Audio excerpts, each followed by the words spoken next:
Bom, para vocês que estavam esperando essa aula, lembrando que na aula passada nós falamos sobre Abraão e a promessa que Deus lhe fez do filho. Nessa aula, já entramos na parte de Gênesis 19, onde Deus vai tratar agora com Sodoma e Gomorra.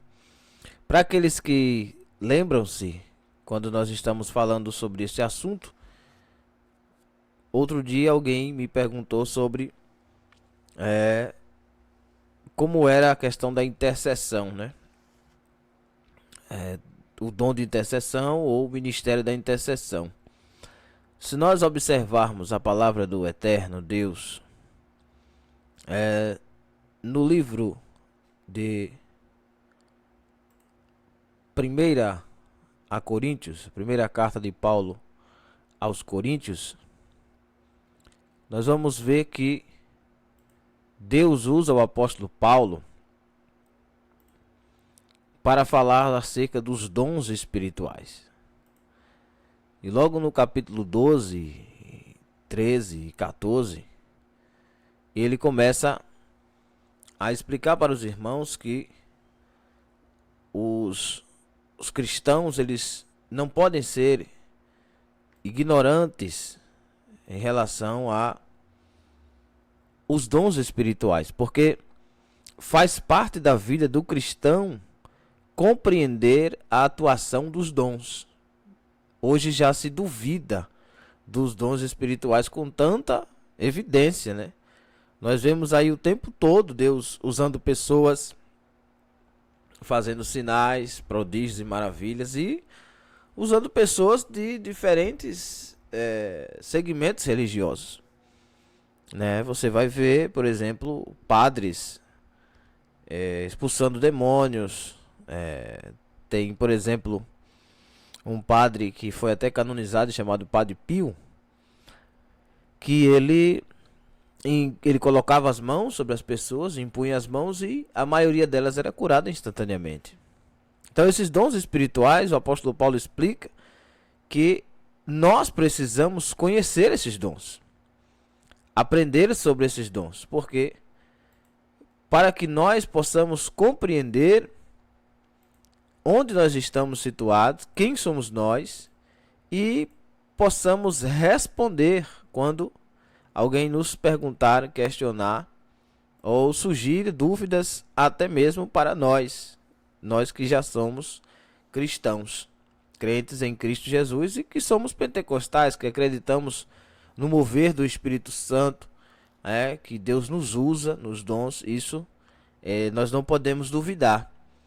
Mas em relação a este dom específico, que é da intercessão, você entende que interceder significa não só ajudar, mas auxiliar a pessoa no momento de dificuldade.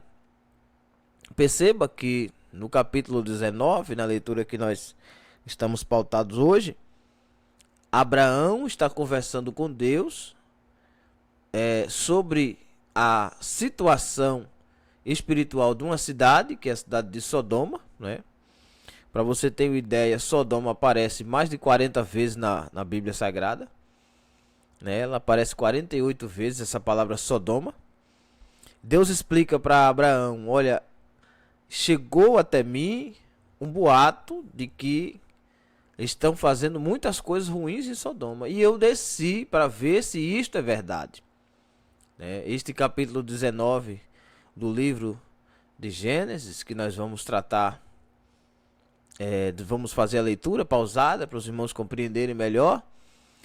Ali está a primeira intercessão de um homem para com outro homem ou uma nação.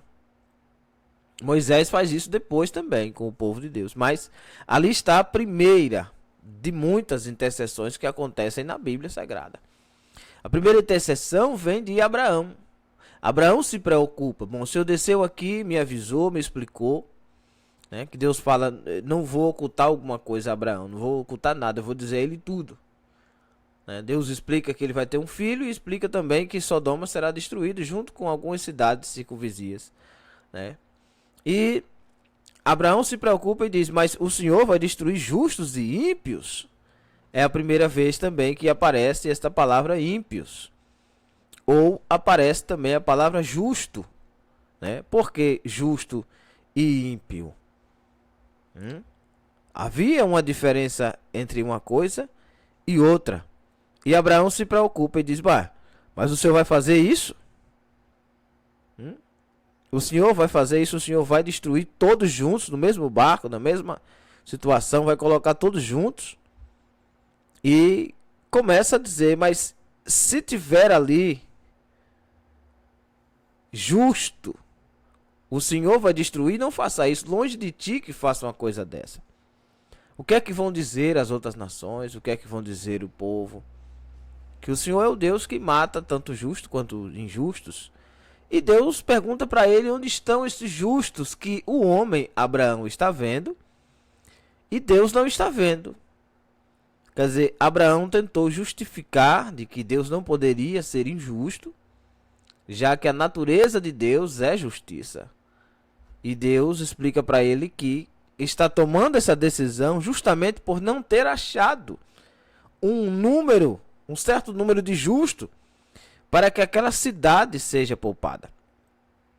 Perceba que o povo ama tanto Sodoma, ama tanto Gomorra e Zoar e regiões circunvizinhas, que Deus vai destruir não só o povo, mas vai destruir também a cidade. Para quê? Para que as pessoas não reconstruam Sodoma e voltem a prevaricar contra Deus.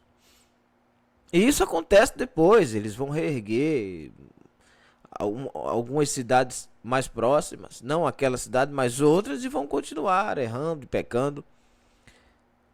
E Abraão diz para Deus: Senhor, mas justos e ímpios, longe de ti que o Senhor faça isso. Aí começa a indagação de Abraão para com Deus. E a questão, né, no Gênesis 18, 26, é que o Senhor diz: se eu em Sodoma achar 50 justos dentro da cidade, pouparei a todo lugar por amor deles. Bom, Deus ia poupar a cidade por amor dos 50 justos. Bom, irmãos, mas se vocês prestarem bem atenção, em Sodoma tem mais de 100 mil pessoas. É uma cidade do tamanho de Alagoinhas. Você vai estudar isso quando nós falarmos sobre o mapa, a geografia bíblica, a arqueologia. Vamos tratar alguns assuntos assim mais na frente. Você vai perceber que estas cidades ficavam juntas e essas juntas formavam uma grande potência. É uma metrópole, é uma cidade com mais de 100 pessoas, é considerada uma metrópole. E ali vem todo tipo de gente para viver, para habitar, para fazer negócios, para comercializar, né? E onde ficava o comércio antigo? O comércio antigo ficava na frente da cidade, à porta da cidade. Se você observar o livro do Neemias e Esdras, vejam que existem 12 portas em Jerusalém. Cada porta é específica para uma coisa. E as portas deveriam ser fechadas à noite. E Deus explica que o comércio deveria ser feito do lado de fora. E no sábado não era para ter comércio ali. Então veja que, de acordo com o mundo antigo, as formas de compra, de comércio, compra e venda, era à frente da cidade, à porta da cidade. Veja, por exemplo, isto quando no livro dos Reis, Eliseu, ele profetiza dizendo que à porta da cidade, né, a história dos 4 leprosos, à porta da cidade, no dia seguinte, 24 horas depois da profecia dele, as pessoas estariam comprando e vendendo por muito dinheiro. E justamente foi ali, à porta da cidade, que aconteceu o milagre que Deus provou que as palavras do profeta não cairiam por terra. Então, essa porta da cidade é o lugar de comércio, é o ambiente de troca entre ímpios e justos. E observe que Abraão, quando Deus chega na casa de Abraão,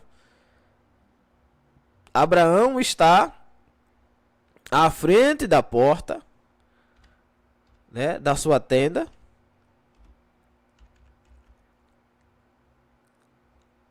Não está apenas fazendo o que Ló faz, que Ló está, infelizmente, na porta da cidade comercializando, negociando com o ímpio, mas veja que Abraão está à porta da sua tenda e ele não está em diálogo com ímpio nenhum, mas aguardando Deus chegar. Ele está percebendo a chegada de Deus. Veja, Gênesis 18. Abra aí a sua Bíblia, Gênesis 18. E continue com a Bíblia aberta em 1 Coríntios 12. A seguir, depois apareceu-lhe o Senhor nos cavaleiros de Manre, estando ele assentado à porta da tenda quando o dia tinha aquecido.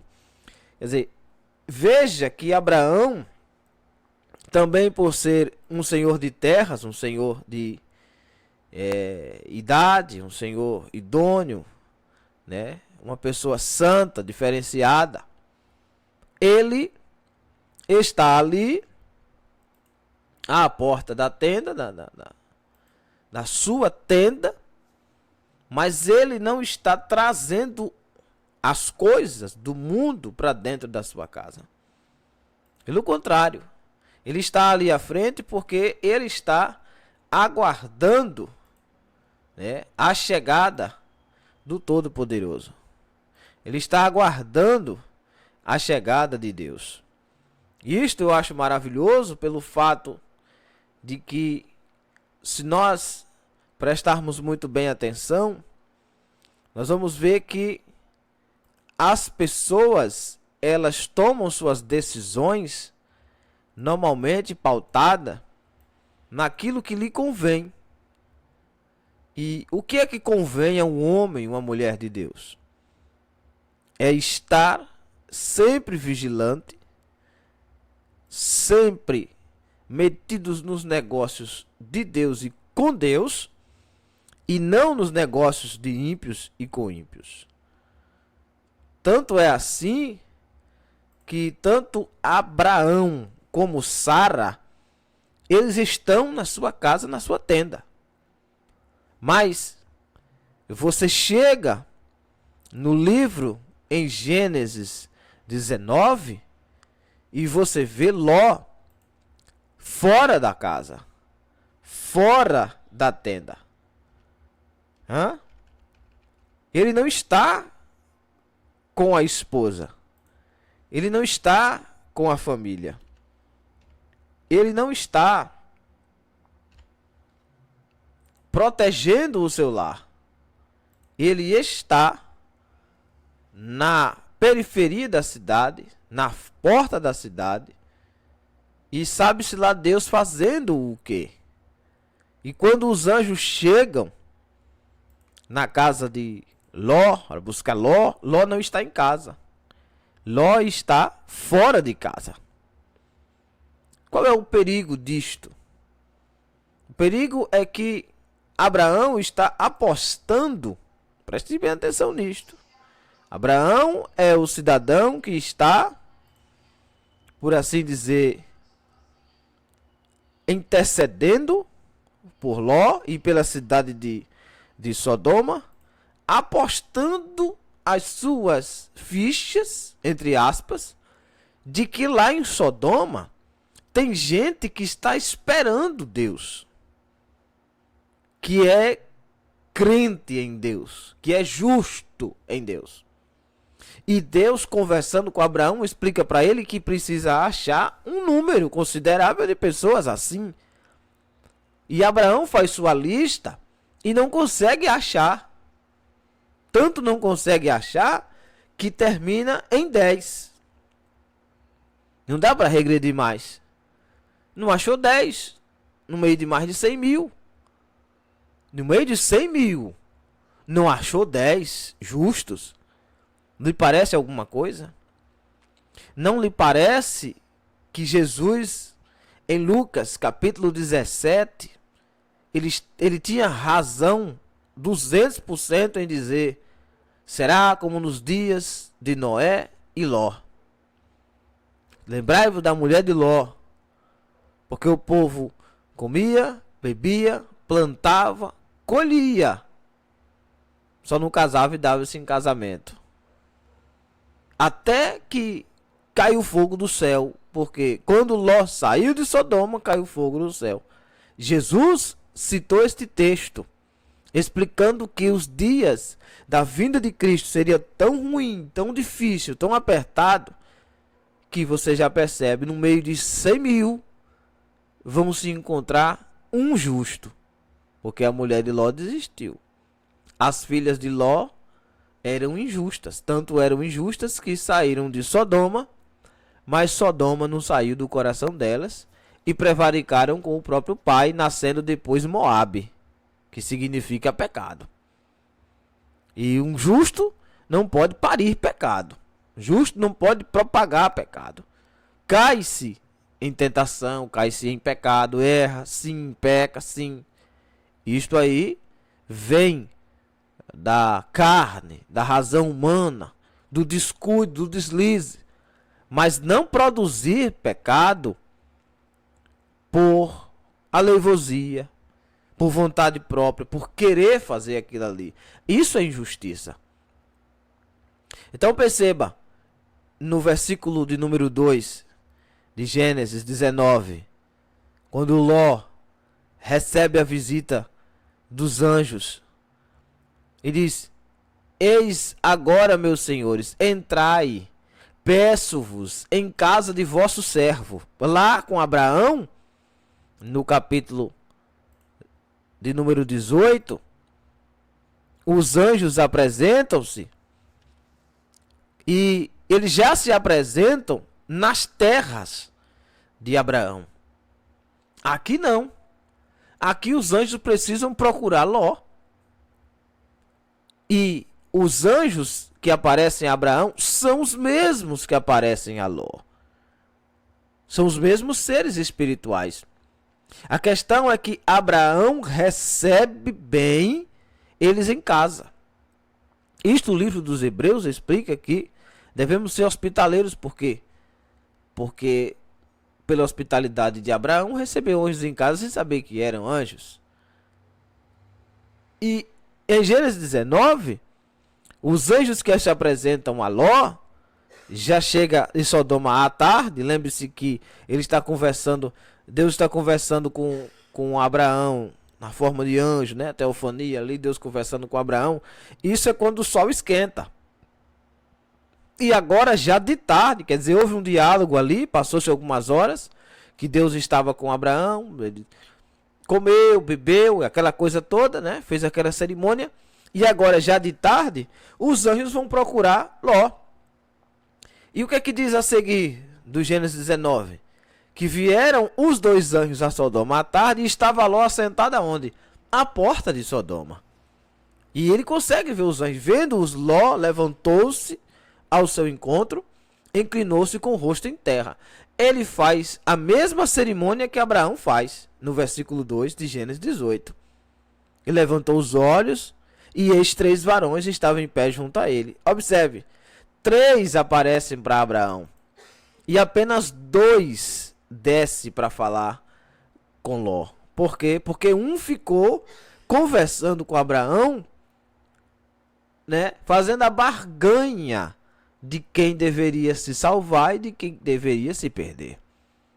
Veja a diferença entre aquele que Abraão imaginava ser justo e verdadeiramente aquele que é justo. Observe em Gênesis 18, 3. E disse: meu senhor, Se agora tenho achado aos teus olhos, rogo-te que não passes do teu servo. Isso Abraão falando com Deus. Perceba. No versículo de número 2 aparecem 3 varões. Está acompanhando? No versículo 3, Abraão disse, meu Senhor. Bom, apareceu 3. E Abraão não chama 3, meus senhores. Abraão diz, meu Senhor, se agora tenho achado graça aos teus olhos. Ó, se aqueles que não acreditam na Trindade, então precisa me explicar esse texto aqui. Porque o que está escrito aqui é que Abraão chama de meu Senhor. E é com letra maiúscula. Tá? Se agora tenho achado graça aos teus olhos, rogo-te que não passes de teu servo. Não vai embora. Não vai embora. Se o Senhor tem se agradado de mim, não vai embora.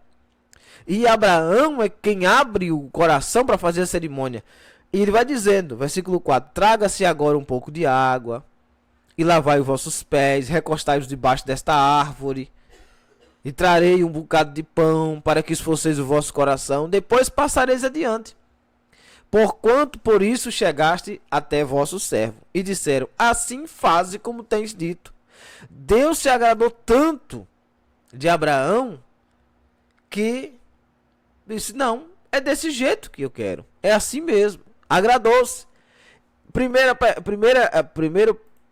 o que Abraão pede para que Deus faça é que fique com ele. É que não vá embora. Porque já está debaixo da tenda. Mas em Gênesis 19, pulando para Ló, é diferente. No versículo 2, Ló chega e diz, eis agora, meus senhores, viu? Senhores, os dois. Deus não desceu. Quem desceu foram os anjos.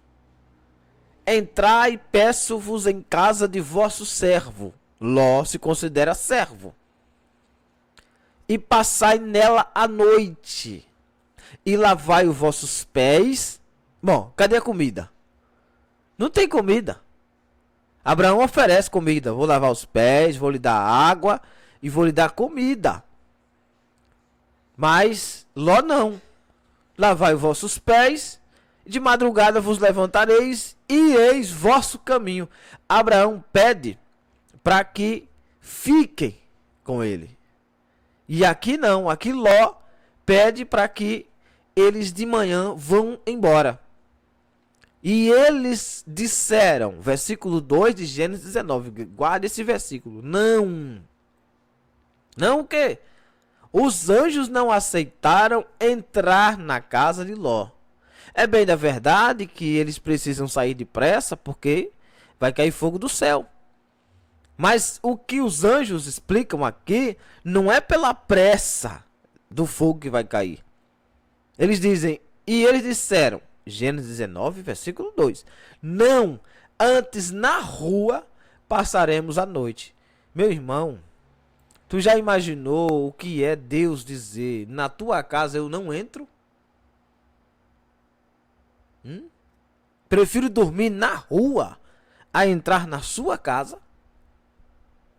Os anjos preferiam dormir na rua com os sodomitas, do que partilhar do mesmo ambiente com Ló, que na mente de Abraão é justo. É por esta pessoa que Abraão está intercedendo. Por isso que eu sempre explico para os irmãos, vai interceder por alguém, primeiro você precisa conhecer a vida. Precisa conhecer a causa, motivo, razão, circunstância. Por que é que a pessoa está passando por aquilo? Para que você não pegue uma bomba chiando, uma granada na sua mão. Pegar problema dos outros para você é pegar uma granada de pino puxado, meu irmão. Sem você conhecer, Abraão está crente abafando que lá embaixo em Sodoma tem uma família de crente que servem a Deus de verdade. Mas os anjos se recusam a entrar na casa de Ló. Por quê? Tem alguma coisa aí. Por que na casa de Abraão eles sentaram, eles comeram, eles beberam, e aqui eles não querem nem entrar na casa? No versículo 3 diz: e porfiou com eles muito, tanto ele lutar para que os anjos entrassem na casa, e vieram com ele e entraram em sua casa. Por que vieram com ele? Versículo 3 de Gênesis 18. Porque ele estava onde? Na porta, à porta da cidade. Os anjos precisaram chegar para tirar Ló daquele ambiente e levar ele para casa. Vieram com ele e entraram em sua casa. E fez-lhe banquete e cozeu bolos sem levedura e comeram. Os anjos aceitaram a hospitalidade. Veja que precisou uma insistência de Ló para que os anjos quisessem entrar na casa dele. Se humilhou, ele se colocou em terra, ele pediu e tal. Beleza. Perceba que Ló está fazendo, aparentemente, a sua parte no negócio. Versículo 4 de Gênesis 18. Gênesis 19. E antes que se deitassem, cercaram a casa os varões daquela cidade, os varões de Sodoma, desde o moço até o velho. Todo o povo de todos os bairros. Menino, isso aqui é muito pesado. Jesus explica que ele vem buscar a igreja nesses tempos. Quais tempos? Nos dias de Ló. E como estava o povo nos dias de Ló? O que o povo estava fazendo nos dias de Ló? Quem se apresenta aqui? Se apresenta os varões daquela cidade. Que cidade? Gomorra, Sodoma, né? Cidade de Sodoma. E no versículo 4 diz que todos os varões daquela cidade cercaram a casa de Ló, desde o mais moço até o velho, de criança a velho, de todos os bairros, todo o povo de todos os bairros, todo o povo de todos os bairros da cidade de Sodoma, tudo que era varão, eram gays, não eram heterossexual. Não parece que tem alguma coisa aí alusiva aos nossos dias? Se você observar o comportamento de certas crianças, você vai ver que já nasce, já cresce com alguns traços ou adquire traços que levam a crer que essa criança será uma criança homoafetiva. E se você observar o mundo que nós estamos vivendo, não precisa muita coisa, basta você dar um clique no Google e você vai ver pessoas que nasceram heterossexuais, casaram, tiveram família, constituíram família, tiveram filhos, alguns até netos. Hoje são velhos e se descobriram na sua mente que são gays. Isso é sodomia. Quando você ver a palavra sodomia, não é só relacionado à relação sexual entre macho com macho. É também o comportamento. Por isso que em Apocalipse, de número 22, diz que os sodomitas não entrarão no reino dos céus. Por quê? Porque se você está estudando comigo desde Gênesis, no início, você lembra. Macho e fêmea foi criado. E o homem deturpou tanto esta, como é que se diz, criação de Deus, que o homem foi abandonado por Deus, aqueles que praticam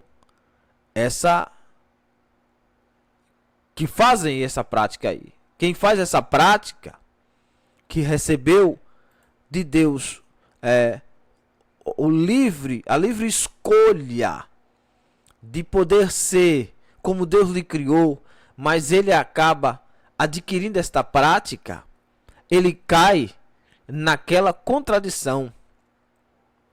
Qual é a contradição? É que Romanos 1, versículo de número 21 diz, versículo 20, porque as suas coisas invisíveis, falando de Deus, versículo 19, porquanto o que de Deus se pode conhecer, neles se manifesta. Neles se manifesta. Em quem se manifesta? Nos justos e nos ímpios. Neles se manifesta. Porque Deus lhe manifestou. Deus manifestou, apontou, mostrou. É assim, não tem como mudar. Porque as suas coisas invisíveis, desde a criação do mundo, tanto o seu eterno poder, coisas invisíveis, eterno poder, como a sua divindade, se entendem claramente. E claramente se veem pelas coisas que estão criadas, para que eles fiquem inexcusáveis. O que isto quer dizer? Quer dizer que Deus é infinito, mas Deus infinito fez uma coisa finita e pôs nesta coisa finita, nós, o universo, as pessoas, as árvores, o sol, a lua, a estrela, coisas finitas que podem se acabar. Ele colocou características dele nisto, para que alguém olhasse e dissesse, só pode ter sido Deus quem fez. Mas observe que as pessoas que deturpam a palavra adquirem comportamentos animalescos. Porque isto foi o que a serpente fez no início. Induziu o homem a viver como animal. E os comportamentos vieram crescendo, crescendo. Observe em Sodoma como já estava. Isso no início dos tempos. Tá? No início dos tempos. Poucos anos depois. Pouco tempo depois do dilúvio. Né? Se você quer saber quanto tempo foi, assista a aula passada e você vai ver. E no versículo 21, Paulo diz, porquanto tendo conhecido a Deus, não o glorificaram como Deus. Ou pensa que esse pessoal aí não acredita em Deus? Eles acreditam em Deus, mas não glorificam como Deus, porque Deus não aceita o comportamento. Então, na mente deles, eles criam um Deus que lhes aceita do jeito que ele é. Olha que espírito de engano. Nem lhe deram graças. Antes, em seus discursos, se desvaneceram e o seu coração insensato se obscureceu. Quer dizer, de tanto eles falarem aquilo, desceu para o coração e ficou escuro. Mas na mente deles, eles são crentes, são cristãos. Hoje já tem igrejas para essas pessoas. Eles já criaram, já fundaram igrejas. Hoje tem cultos. Hoje eles já falam línguas estranhas. Estranhas aqui com I. Tá? Não é com E, não. Aqui é estranha com I. É coisa estranha mesmo. E ai de ti que diga que não é de Deus. Lá eles já estão apacentando-se a si mesmo. E daqui uns dias estarão aos púlpitos dos pentecostais, porque isso vai virar normal. Você não pode mais falar mal, você não pode criticar. Este é o tempo em que Cristo disse que vem buscar a igreja. Tempo em que Sodoma e Gomorra estaria contaminando o mundo. Não a cidade, que não tem nada a ver, mas as pessoas que lá estão. Então o povo obscureceu o coração. E aí versículo 22 diz o seguinte: dizendo-se sábios, tornaram-se loucos. Isto, Romanos 1, 22. O que o apóstolo Paulo está falando? A carta de Paulo aos romanos. Porque justamente aos romanos, quem lembra, eu já expliquei aqui outra aula, os cultos em Roma eram as divindades pagãs. Tanto as divindades criadas pelos gregos, Zeus, Hades, Atena, aquela geração toda, quanto cultos ao próprio corpo. É justamente isso. Eles faziam relações sexuais ao ar livre. Aquilo era um culto para eles. Eles faziam bacanais. A palavra bacanal vem de Baco, que é o deus do vinho. Este carnaval que você vê hoje já existia em Roma. Carnaval ao ar livre. As pessoas nuas saíam pela rua jogando ovos. As pessoas ficavam nas janelas acreditando que aquele povo nu, eles recebiam uma orientação espiritual por aquele povo que estava ali. Eles viravam mártires quando morriam. Era uma divindade, uma adoração, uma idolatria ao corpo. Aí Paulo escreve a carta explicando para eles que isso aí é loucura. Versículo 22, dizendo-se sábios, tornaram-se loucos. Eles se acham sábios.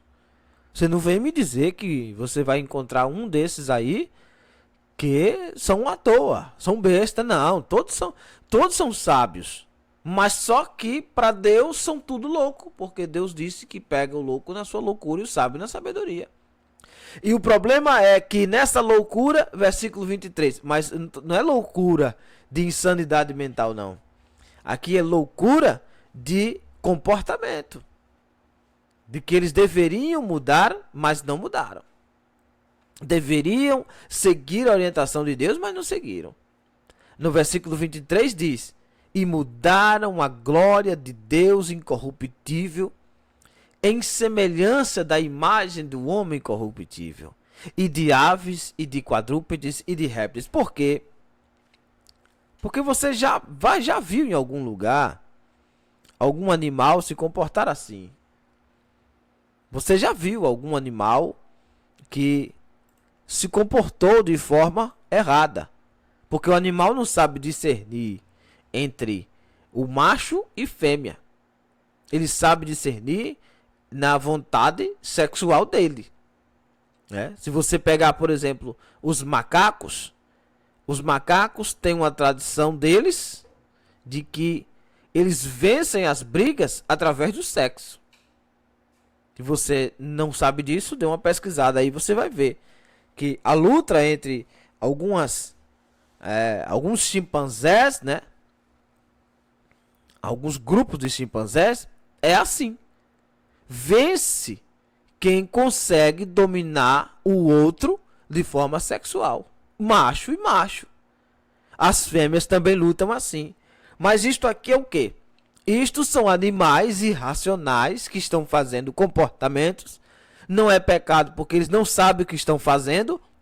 Então o apóstolo Paulo explica que eles estão mudando a ordem natural das coisas, fazendo-se animais. Mas essa desculpa não cola com Deus. E por que não cola com Deus? Porque Deus sabe que eles não são loucos. Deus sabe que o que eles estão fazendo ali é atraindo a ira de Deus. Aí disse João capítulo 3, versículo 36. Grave esse versículo aí. Porque aqueles que passaram da morte para a vida somos nós que aceitamos o Filho. Quem tem o Filho tem a vida. Mas quem não tem o Filho, a ira de Deus permanece sobre ele. Por quê? Porque são filhos da desobediência. Então essas pessoas podem inventar o culto que for, podem fazer o culto que for, podem fazer a cerimônia que for, falar línguas estranhas que for, mas se tirou a glória de Deus e transformou em animal, eles caíram na contradição e por fim será inferno na certa. O versículo 24, para encerrar, diz: pelo que também Deus os entregou às concupiscências do seu coração. Quer dizer, o coração se obscureceu, não abriu o coração para Deus. Então Deus os largou. Isso quem está falando é a Bíblia, tá? A Bíblia diz, O apóstolo Paulo, em Romanos capítulo 1, versículo 24, que Deus entregou este povo às concupiscências do seu coração, a imundícia, para desonrarem o seu corpo entre si, pois mudaram a verdade de Deus em mentira, e honraram e serviram mais a criatura do que o Criador, que é bendito eternamente. Amém. No versículo 26, o que é que diz? Pelo que Deus os abandonou às paixões infames. O que quer dizer isso? Não quer dizer que Deus abandonou o ser humano, a pessoa que pratica isso. Não é que foi abandonada, Deus largou e está lá. Não, senhor. Um abandonado não pode pagar pelos seus crimes. Deus não os abandonou. Pelo contrário. Deus entregou eles, foi as paixões deles. Abandonou a sua vontade. Você quer viver do seu jeito, viva do seu jeito. Mas saiba que mesmo assim, um dia você vai prestar contas do seu corpo, das suas obras, da sua vontade.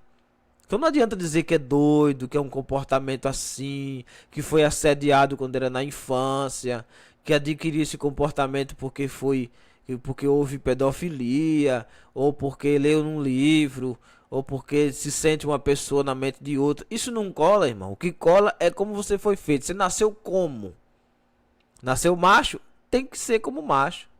A pessoa que nasce macho e de repente ele descobre, entre aspas, que é fêmea, o que ele tem que fazer? Ele vai precisar imitar o comportamento da fêmea, da mulher no caso, ou vice-versa, né? Falando da fêmea. Ele vai precisar imitar, vai passar uma vida imitando o comportamento, como é que fala, como é que age, e às vezes até exagerado, né? Demais. Mas vai passar uma vida se adaptando àquilo. Aí vai fazer cirurgia para mudar o seu corpo. Tudo isto é uma imitação de uma coisa que ele não é. Quer dizer, saiu do natural. E este é o pecado. O pecado não é só a relação sexual entre eles. Não, isso começa bem antes. Começa quando a pessoa não aceita quem Deus fez ele, ou como Deus o fez. Aí começa aí. Então, não, o que é mais fácil? Você se adaptar no corpo que você já tem?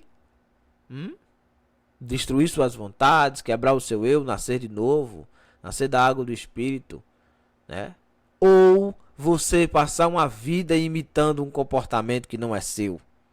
E no final da vida, quando se encontrar com o papai, na ressurreição do último dia, como é que o corpo vai vir?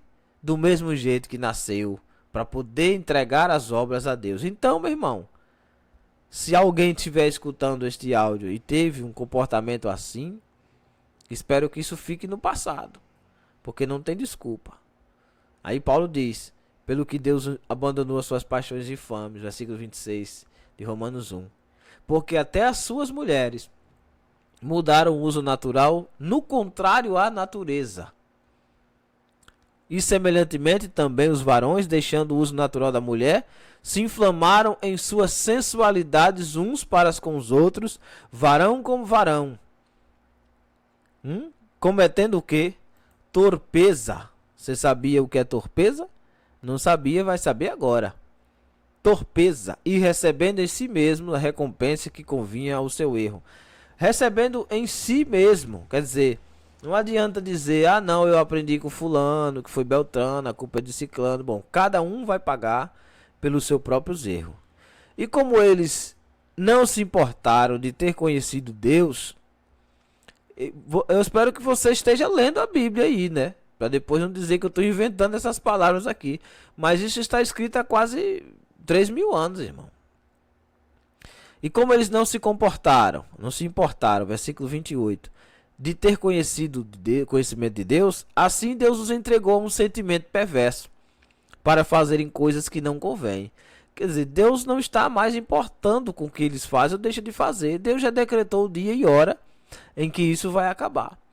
Estando cheios de toda iniquidade, prostituição, malícia, avareza, maldade, cheios de inveja, homicídio, contenda, engano, malignidade, sendo murmuradores, detratores, aborrecedores de Deus, injuriadores, soberbos, presunçosos, inventores de males, desobedientes ao pai e à mãe, nécios, que significa louco, infiéis nos contratos, sem afeição natural, irreconciliáveis, sem misericórdia, os quais, conhecendo a justiça de Deus, qual a justiça de Deus? Entre parênteses, que são dignos de morte os que tais coisas praticam. Quem está dizendo isso? A Bíblia. Não somente as fazem, mas também consentem aos que a fazem. E agora, irmão? Eles não só fazem isto, eles consentem também. Perceba, onde é que Abraão foi amarrar o jumento dele?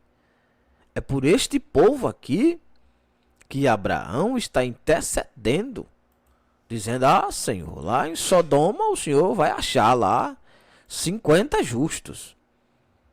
50 justos em Sodoma? Mas só que não. Que quando Abraão está conversando com Deus, os anjos descem em Sodoma.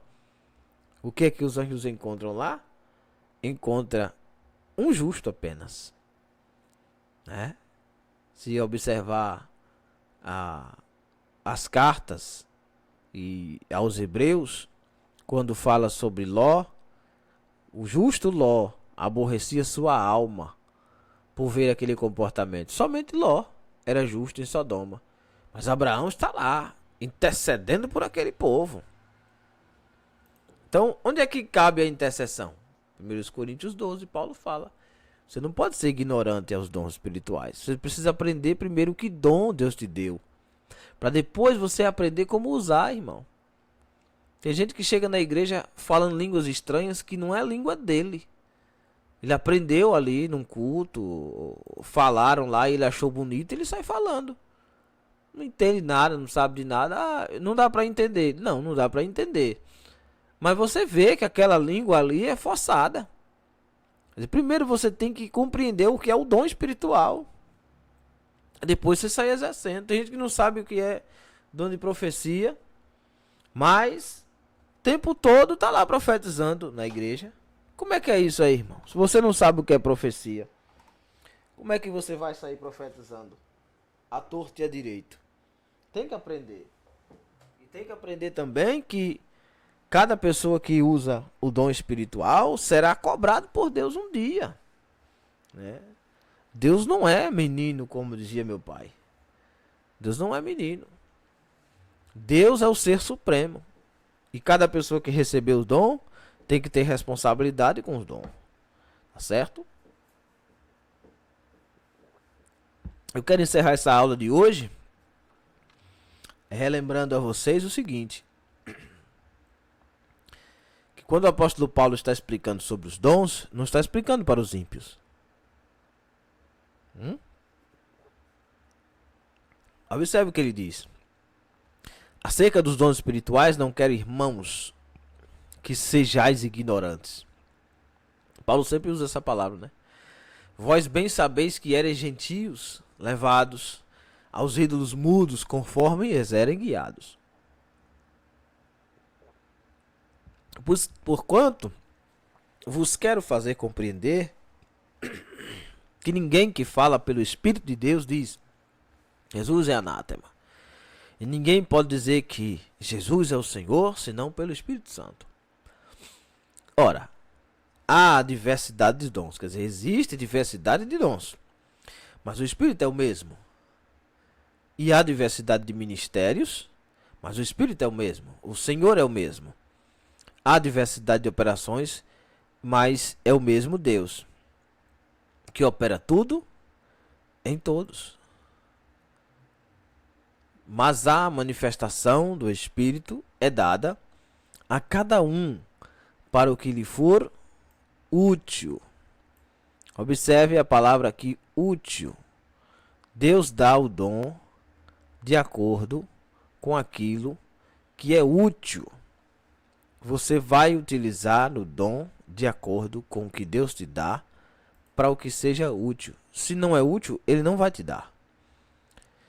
Porque a um pelo Espírito é dada a palavra da sabedoria. Observa os dons. Ao outro pelo mesmo Espírito a palavra da ciência. Duas coisas diferentes. Depois a gente vê isso. E ao outro pelo mesmo Espírito a fé.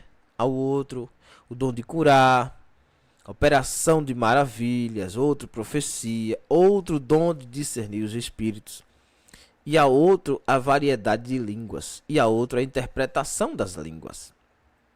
Mas um só é o mesmo Espírito, que opera tudo em todos, repartindo particularmente cada um como quer. Que assim como o corpo é um e tem muitos membros, e todos os membros, sendo muitos, são um só corpo, assim é Cristo também.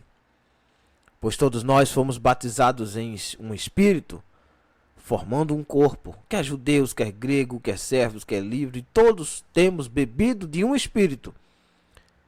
Porque também o corpo não é só um, mas muitos. Não é só um membro, mas muitos. Bom, perceba que o apóstolo Paulo, ele está explicando aos irmãos que existe uma variedade de coisas na igreja, né? De dons, de atribuições, né, que Deus dá a cada um. Aí, no versículo de número 27 e 28, prossegue. Ora, vós sois o corpo de Cristo, e seus membros em particular. E a um pôs Deus na igreja, primeiramente apóstolos, segundo lugar profetas, em terceiro doutores, depois milagres, depois dons de curar, socorros, governos, variedade de línguas. Que vem a ser governos?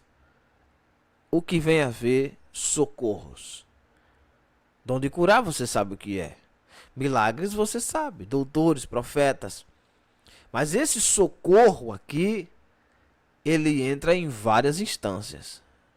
Primeiro é que esse socorro é aquele momento em que alguém precisa e você vai lá e lhe auxilia. Isto é socorro. Certo? Outro sim. O socorro, ele vem através também da oração de quem está fazendo. Sabe, quando você está na igreja e Deus lhe mostra algo ou alguém, às vezes você nem sabe quem é. Às vezes você nem sabe quem está na sua mente naquele momento. Mas você é convidado por Deus a orar por aquela pessoa. E Deus vai lá e intervém na causa da pessoa e lhe dá a vitória. Você socorreu aquela pessoa. Você é o socorrista.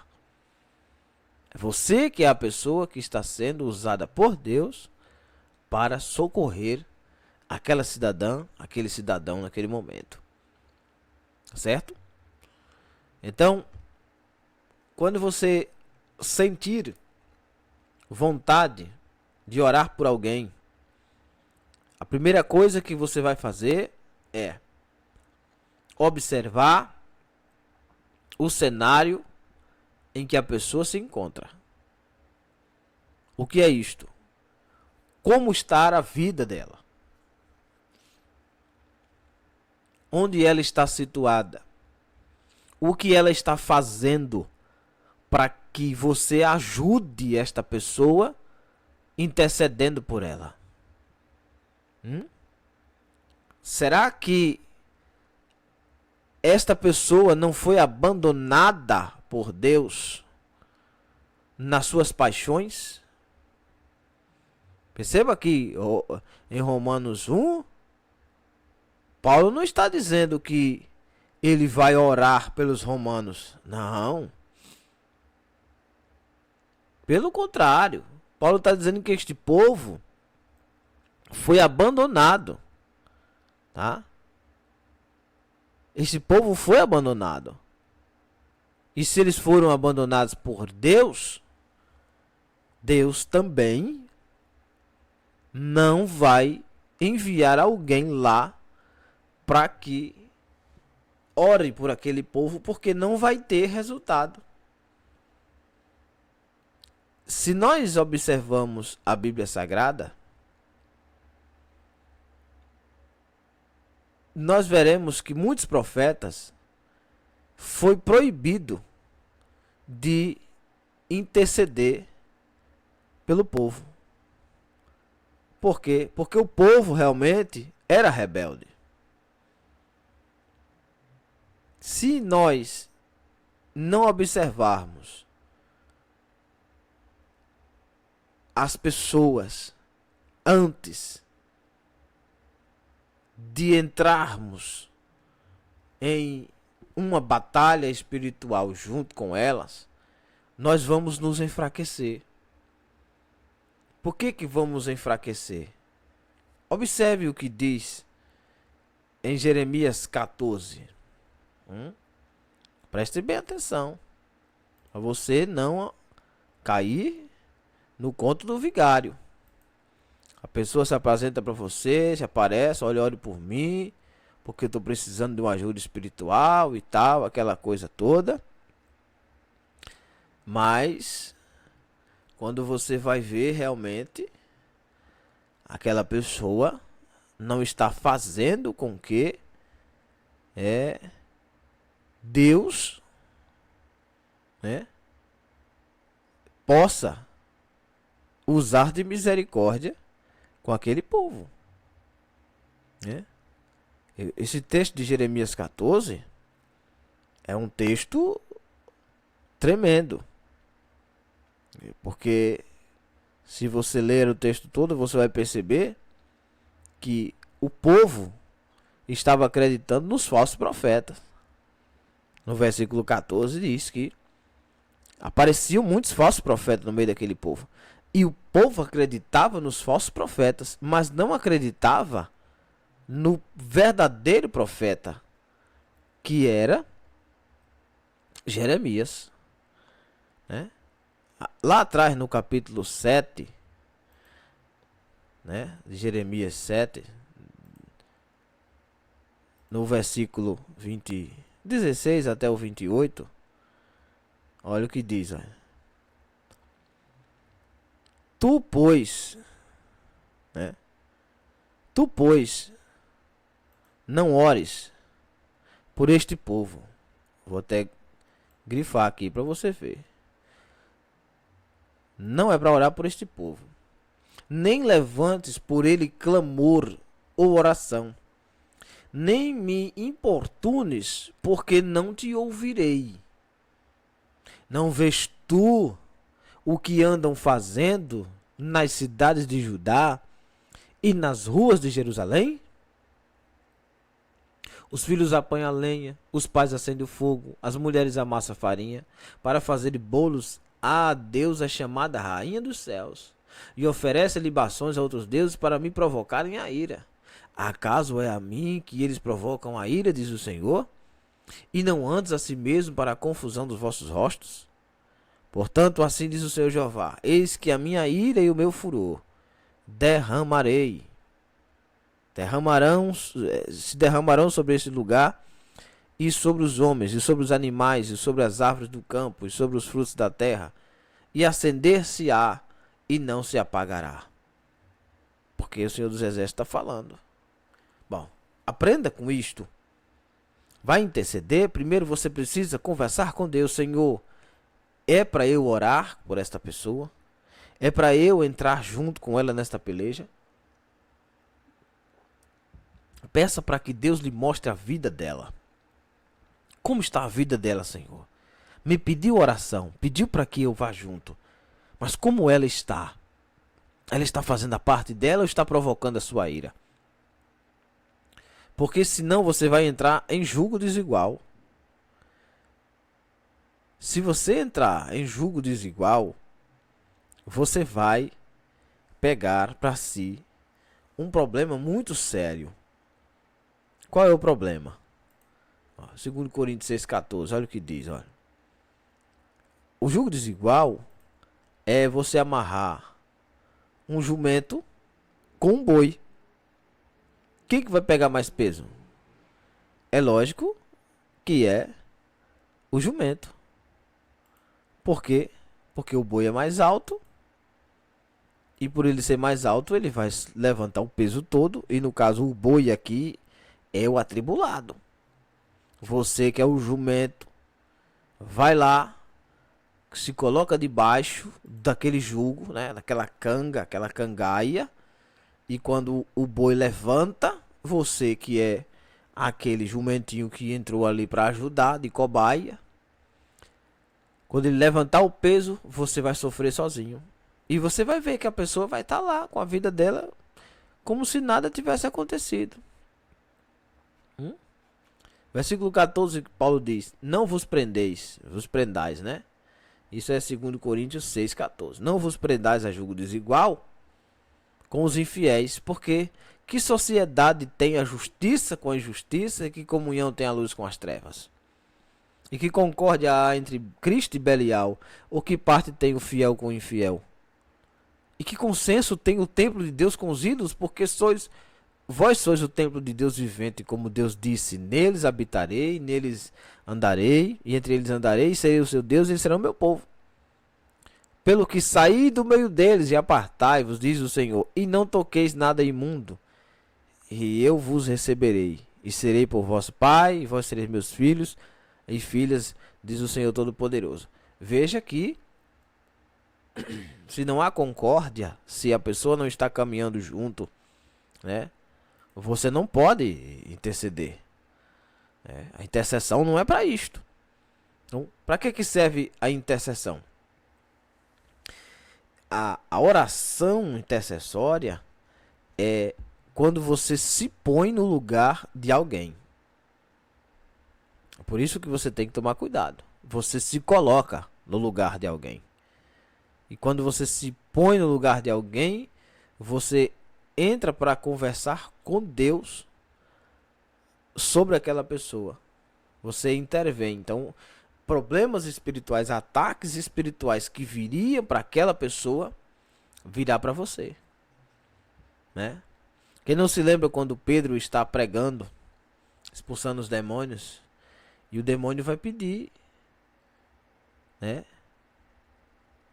para cirandar, né, para cirandar com Pedro e peneirar como se faz um trigo, né?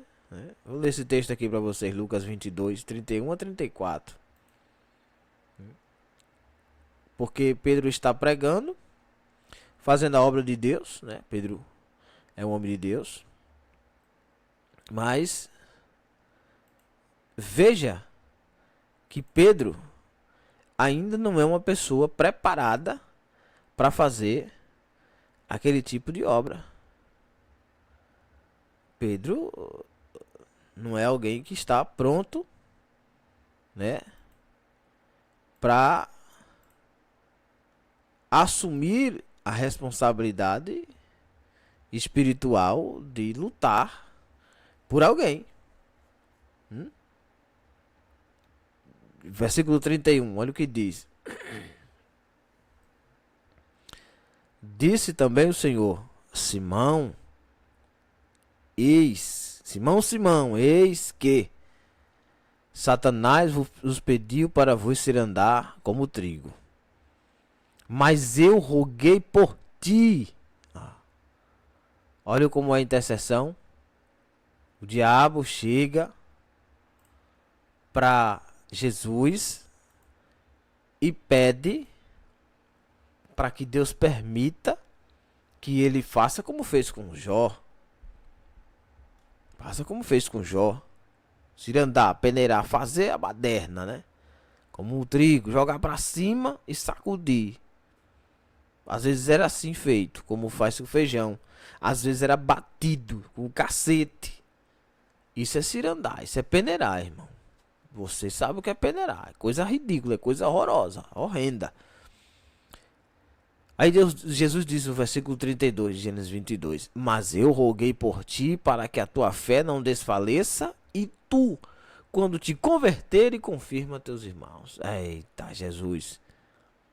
Por que Deus não permite que ele caia, que o diabo toque nele? Por quê? Porque ele não consegue segurar a barra. Ele não vai conseguir aguentar até o final. Pedro não está preparado para interceder por ninguém. Pedro não está preparado para pegar uma carga espiritual. Por quê? Porque o diabo está armando para ele. E Jesus, quando ele manda os servos irem, não é para que eles voltem se gabando de ter poder sobre as trevas. É para que eles voltem felizes por ter o nome deles escrito no livro da vida. Quer dizer, para eles se contentar com a salvação.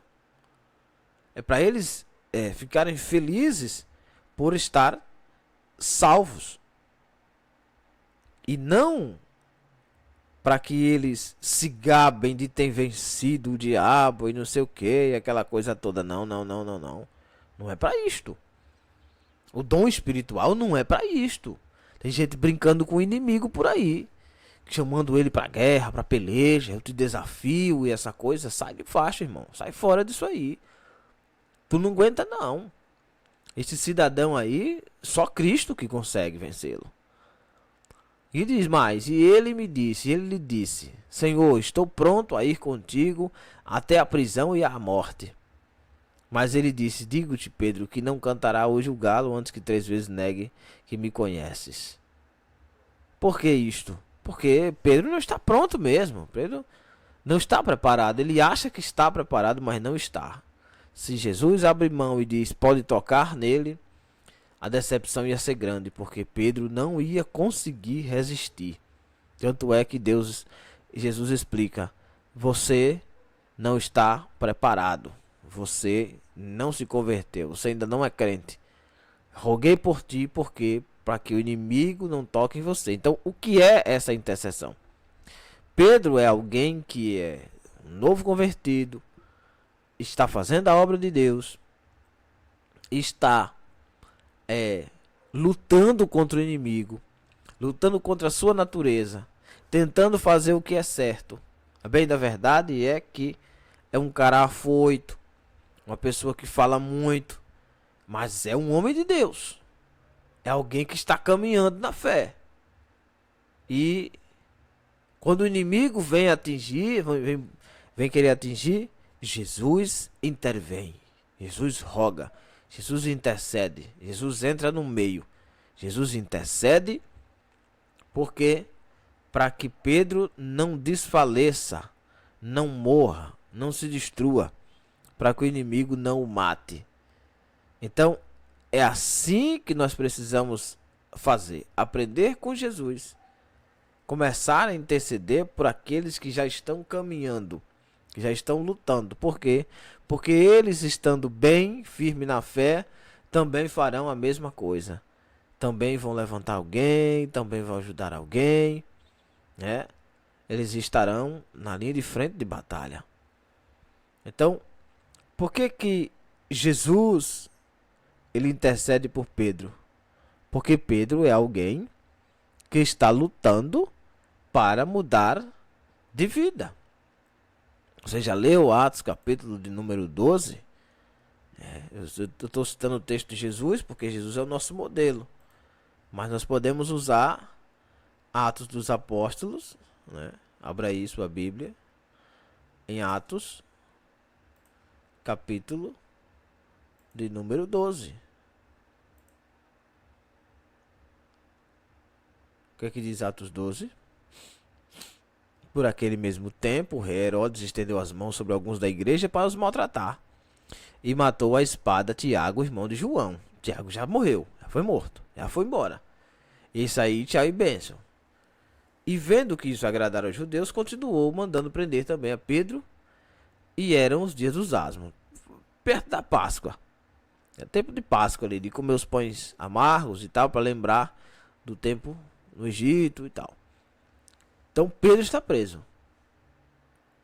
Pedro preso, né? No versículo 4 de Atos 12 diz: havendo-o prendido, encerrou na prisão, entregou a 4 quartetos de soldados, 16 soldados cuidando do cidadão só, querendo apresentá-lo depois da Páscoa, né? Que ele ia fazer como fez com Jesus, né? Fizeram com Jesus, apresentar ele ali, fazer aquele negócio todo, mas só que depois da Páscoa, porque por ocasião a Páscoa era costume, você sabe, você lembra disso, soltar alguém, mas ele não quer soltar, ele realmente quer matar, então ele vai apresentar o povo depois da Páscoa, para que não haja aquela história de novo de ter que se liberar alguém.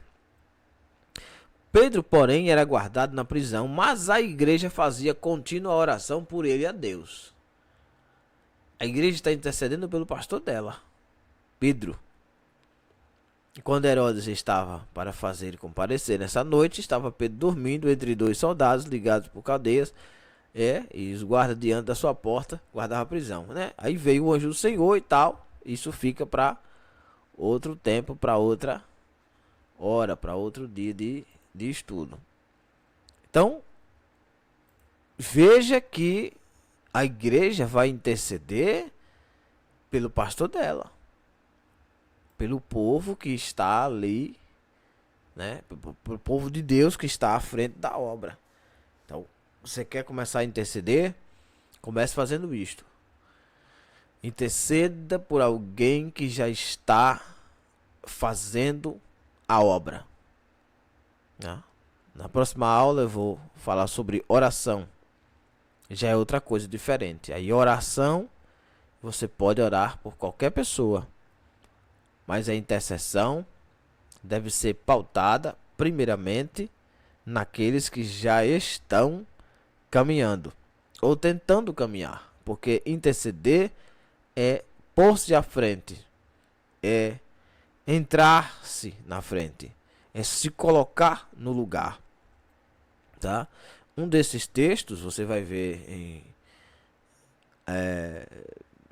Samuel, né? Primeiro livro de Samuel 16, 17, quando Davi está contando a história dele ali com a ovelha e tal, aquela coisa toda que o leão vinha, né? O urso. E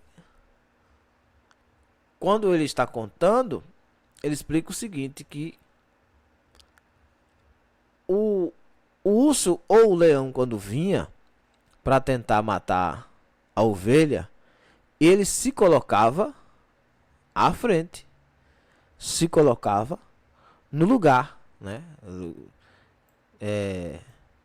1 Samuel 17, 37. O Senhor me livrou da mão do leão e do urso, né? Versículo 34 e 5 ele diz: então disse Davi a Saul, teu servo apacentava as ovelhas de seu pai, e vinha um leão ou um urso e tomava uma ovelha do rebanho, e eu saía após ele e o feria e o livrava da sua boca, e levantando-se ele contra mim, lançava-lhe mão da barba e o feria e o matava. Viu aí? Porque ele intercedia, ele se colocava no lugar da ovelha. Então interceder é isso, é se colocar no lugar, tá certo? Lembre, você vai estar na linha de frente. Pense muito bem quando você for abrir um jejum em prol de alguém, fazer uma consagração em prol de alguém, ou fazer uma campanha de oração em prol de alguém.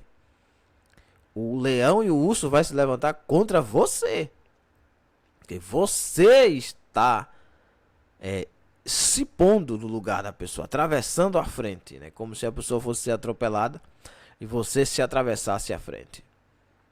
Então fique esperto, preste atenção, cuidado. Não vai, como diz o outro, de peito aberto, não. Te reveste primeiro, vai lá em Efésios 6, aprende o que é aquilo ali. Aprende como são as armaduras, como é o revestimento de poder, para depois você sair por aí intercedendo pelo povo, tá certo? E Davi agora aqui vai interceder por toda Israel.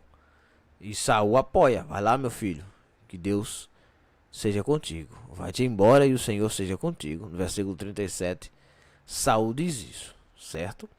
Próxima aula vamos falar sobre oração e continuar a leitura de Gênesis 19. Mas foi necessário eu gravar esta aula aqui sobre intercessão para que vocês compreendam um pouquinho, né? Depois a gente vai aprimorando mais a questão da intercessão, certo? Próxima aula eu vou trazer aqui os exemplos de todos os que na Bíblia oraram, para que vocês compreendam como foi a oração e como deve ser feita a oração, tá bom? Então, daqui a pouco a gente volta, né, a nossa próxima aula.